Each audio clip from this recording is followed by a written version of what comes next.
metie mame Esaba Tukono Gertrude. I came to just one conclusion. And I said, in fact, when you say over the years, my trials and people, and as a Ghana have many the female version of Ura Wontumi. The female version of Wontumi. Na I am doing kakra. Now we have no my many Kasawi them who say she's a perfect female version of Wontumi. I didn't hear. Eya Wontumi na no. Nigala mzi okutu ya omra me yi hu anu a o Ghana fo nsori o. Yeah. Eya omunti. Ene mzi nyaza ono a. Ono a. Mami de wanwani ankwese dem anya sa akọ no mi. Ono de ne so obegina media. And that is why I say she's a perfect female version of Wontumi. And Mamen Kai no say no amount of media engagement and a bit changing what the laws of this country has stipulated as processes of dealing with matters of this kind. Eti oyamra ni mi ndie o ma na nyinko mrano ne nhihye na mrano dia tugu akwan no rather than the Wontumi style of running to the public for cover eno de nya de beboa no eto so mienu wache nra listening to her no ma hu say sebe enye nipa bia na edifi ajapade agya no sanse obu wa se bibi mianu kakra bi pe obetoto amamre ne amane nyina ase just for her parochial interest. And Radi Aoye was a stab to the back of Ghanaian law. Say, Ubia unimu mranimu de. Na wonye sebe mranimu suyani keke. Wabe judge, anantimu wabe hu chief justice. Na unimu nshishe ya, when it comes to law no 38 years. And 21 years as Otimoni. So be mfie aduonum nkono no. That we say okay okay carrying na boom. Why lawyer 38 years. Okay. And we did 38 years. Emu 21 no. And I tell 38 and fear biasa enwotwe. Mami nti baby ada. Say matters of article 146 bar. Petition no ye ndimu nkomo wa abonte until say committee awie na dwuma. Onim. Where matters of law Onimwana into mounting the podium and in front of cameras trying to discuss your friend saying the nitty-gritty of what supposedly should be the petitioner or new sense or the Babontino was not a stab in the back of the Ghanaian law. What they told me, Mami nim perfectly say committee Jumano assume certain judicial powers. They say a lawyer for say quasi judicial committee. Yes. Say committee no ye na Jumano. What na nyadwene. You follow the process. Once the process are not goalposts are not shifted, you follow the process. Who real process now? Omo verdict omo de baba say only verdict na nyadwene. You go to court, seek for review. Now review no say committee no ka say yenye ne fufuo na review say dabi and then say o ka say yenye ne fufuo e ka so o ka say yenye ne tuntum a na dey tuntum na obi akwadenim. So practicing law for 38 years na winim we dia. Now say it's been 38 years of wasting your own time. It's been 38 years of not picking the basic principles of your own law. And if after 38 years basic things say you don't even have it at your fingertips, and yeah, we've done a very big mistake entrusting the entire judicial system of this country in your hand for the past 2-3 years. We've done a very big mistake. Nti nyoye nyina no was gross disregard for our laws just to advance her personal parochial interests. Me say baby a mami Esaba won ne bia na otie radio godwa wontie kura obi ntie nka nkire ne say Mahmoud Kabore say ade a oye nnura no eye nim wasesem baby obi and she should bow her head in shame for what she did was not the best. I feel was it onya threats messages. Yes. Boache what here we chief justice in fie Badabi me nim ho unim ho dabi enti ya wo be ka kire ezi ehunahuna ne yetrete no me nim fie mpon matuma bo ho man enti say obi wunya threat messages that you go to the press or you go to law enforcement agencies. You have to report. Enti what was he telling us? Was what about press conferences? Soldier 4-5, police 4-5 they no buy. The very person who says she feel threatened no. Posi fuo num na de buy. In fact, akonya kura to posi ni ba kwa je akonya ba ko ti wachi tare. Etuo she na ta so. Ah, now who police escort? You don't feel safe. Me and other 32 million Ghanaians are the police protection. Yet the answer is the police in Nina Junction, so I do go if you are no yamino. Ah, who be so much there, no, yen. And then yenyo. That's why I said this woman is just a female version of Wontumi. Because Wontumi, I Ghana for most sorry, Mra invite us, come, na yenyo, you more as Ghana for sorry. Yes, on the way. Article 1 says Yena Juma will say Obi Trete wa Obe catch Ghana for through media. If someone is threatening you, ye Ghana for na Obe catch and yenya would yen mami to kono yenya would yen. Yenya progressive fool. Yenya soldier for. And you know the appropriate channels of communication. Anybody able to my reporting issues. So clearly, and right the it was a total waste of our time. And me sure say was a Ubia Asono so. Also one tears here because I didn't yet dark. I dare ya makwa my so camera and Suma Ghana Nibia Hebi. Now say Supreme Court and I justice system a practice no kumhano. Ya wadi me friend case law. What I say and no kwa when ye file so ye didi boachi asem. Asem we buy ani enya ho pomasibro kwa when ye file. Enti eno ankasa kwa sa ba ye mrabi soronko a da honom. But ohwe bibi se Ghana Bar Association versus the Attorney General 1995-1996. Now it was similar issue. It was in camera. Ya fa TV bi angosi omo so. Ohwe bibi ti se owura aje twum any Attorney General 2005-2006. It was in camera. Now no ya Justice Derry any Tiger IPI 2015-2016. It was in camera. 38 years of practice, she's not aware of these case laws. Onyawe.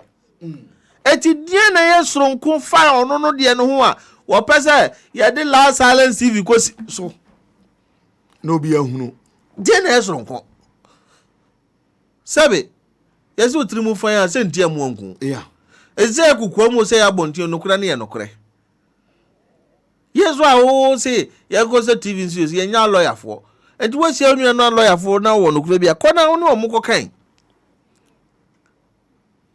enti utim hu se ahurudu ohurada sem busirimuka ase wo bia oye so much interested say owu nkwankwa. It's not like that.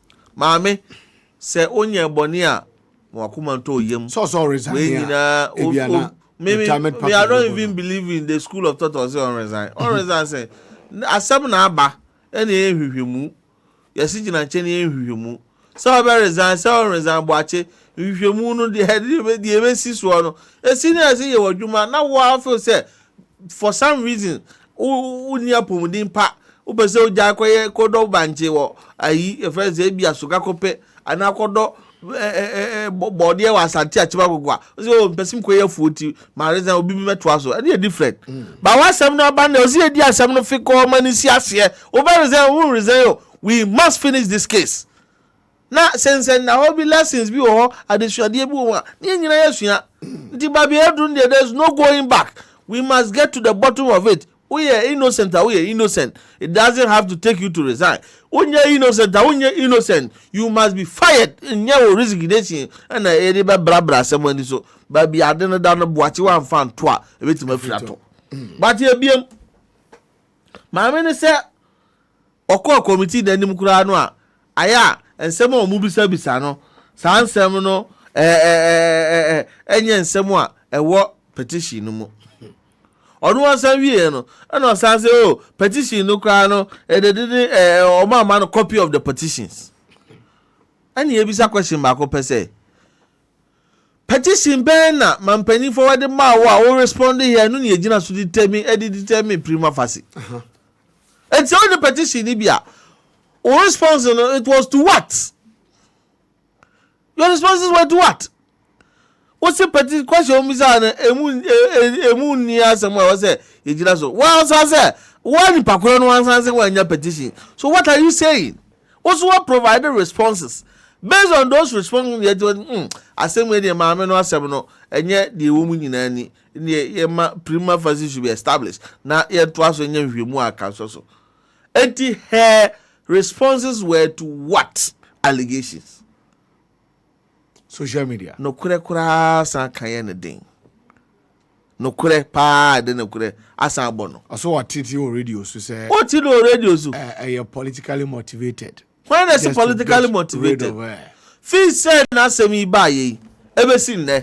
On tell me one particular process aban yi and a committee no afa so a eni mrem ba ko pe boache. Ba ko pe. Enti edura ye de obi ene ye de ye obi na se ye de ye wa o politically motivated. Yeah.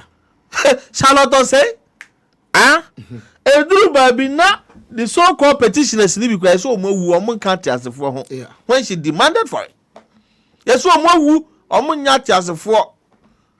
Now when the petition well owo de e ba ni sima de. Na so say obi say my bone ya trem who petition. Na mu fa di bakoro bra say wu. But obi akada no tumu. Enti ba mi to kono yi. Kan wanu tum na processes no enye na dwuma. Eduru ase suicide body hunu ye nyina hu ba bia suicide body hunu kwaguja na wo asema no aba bede obeka o se won ti ase se ya mani kunu anwura mu ankoja no. All these cases are boy all the previous article 146 cases she is aware of. The heni ama obi abusu apeni ni kunu ana na yiri koja no. And I also say because you are a sitting chief justice o de na de e o say treat you different. That be ababia ye de bota chini na baya wurofo ai the same aba na ye de bo no. She is not above the law for God's sake. In the Argentina processes be ya fanya onua na officer o de you should be treated differently. It's the same process.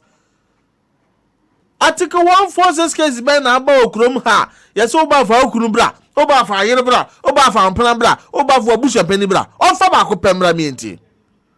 There's nothing like of that sort.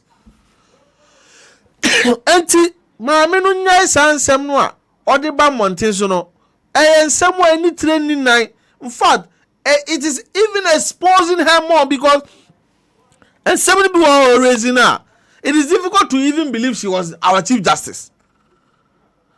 Me nuanu ma nanu yo mu wie law school kurado a wo lawyer for the reference and housemanship. Wo amount for law firm sua practical e kurado. Wo mu nye some mistakes down or making be. And then ayi adu lodge ho no a ye di asem no. Saa ho no wo past history bia enye ade e na ni so. Sanse na ne wo fa soja ni ho ne wo fa o soja ni ekoku no fa me ho ben. What concern wo fa o soja ni ekoku no e de asem aba ne wo fa ru afi be mu. O kan 1981 se. Na mama na mampani. Mama no mampani 1980. Etienu na go fa ba mu no ya de. Ghana for trust level no a mo try say you bruise people's emotions na when your sympathy ya tra ho. What me mama kuro kwa utafo. Bukuru wa kwanso. Yeah. Unim se wo ba Roma asore dem ho, Roma asafo ho no sa. Na ho nyina ya sie. Yeah. And ho nyina ya estate. Mbana wata sie. Yeah. Kumase tafo, o tafo. Ekwan no benku ni nifa so se nyina na ya sie o. And then the first one you do nyina amanfo te ho e ho na tafo government hospital was this here.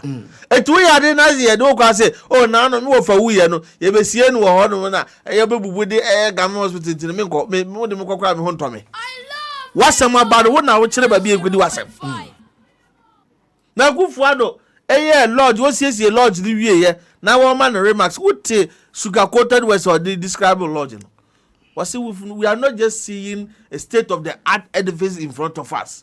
We are seeing a building that represents resilience, a building that represents service, a building that represents diplomacy. Near the one called diplomatic center now, you could do as I say, now offer for your home bank. Offer no offer the matter of money. I say more about a borders on our democracy, a borders on our laws, our judicial systems. Was in offer who in 1980 meeting minimum quatina go diasem. And you are not go fear. So also, so your fidelity and your loyalty is to who offer no we wouldn't than the country Ghana na. But I mean when him go here 24/7. I went there and him go here more sambre mind. And him go here be mada.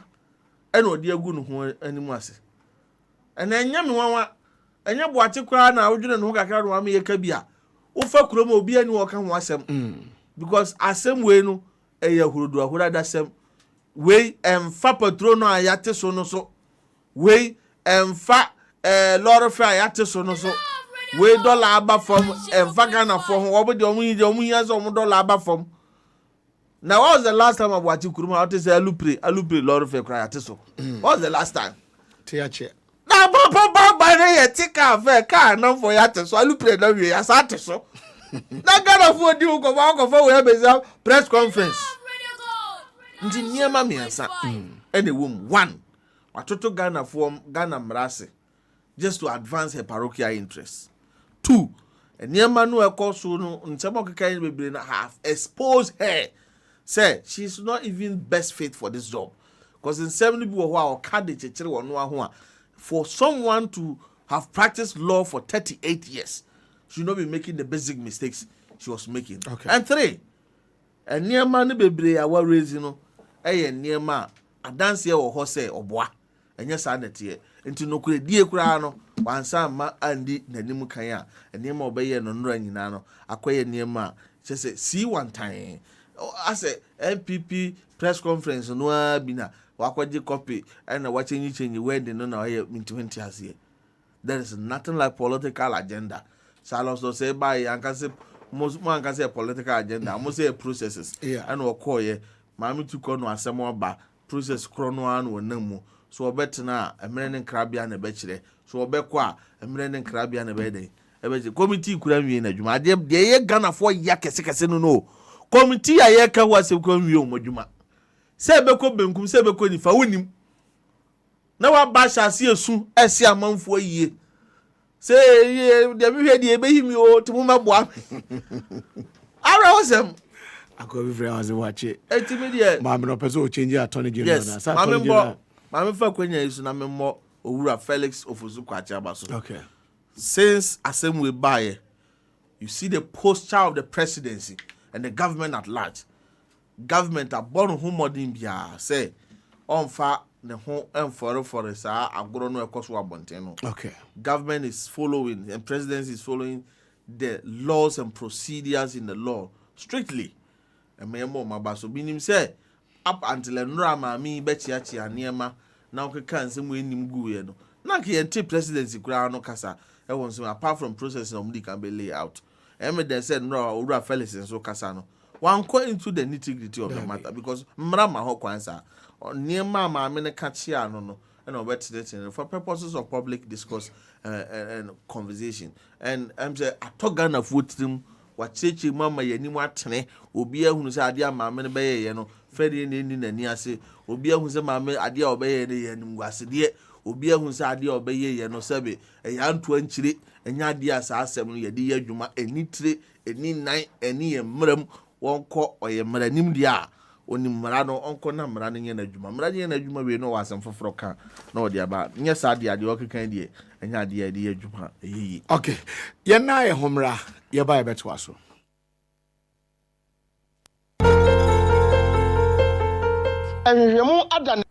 to which he was incidentally sworn by her ladyship the Chief Justice herself. And in that oath, he swore to abide by the 1992 Constitution. He is enjoined to act a particular way when he receives petitions of the sort that he has received. And that is all that His Excellency has done. He has had no choice in the matter. The president cannot say that he has a view about how things should be done, and therefore, if petitions have come, he will fail to act. If he did that, he himself would be in breach of the Constitution, and therefore, he has been enjoined to act as any responsible leader or president of the Republic of Ghana would be required to do, as stipulated by the 1992 Constitution. The fourth point is also that we cannot have a sacred cow mentality in the way that we handle state affairs.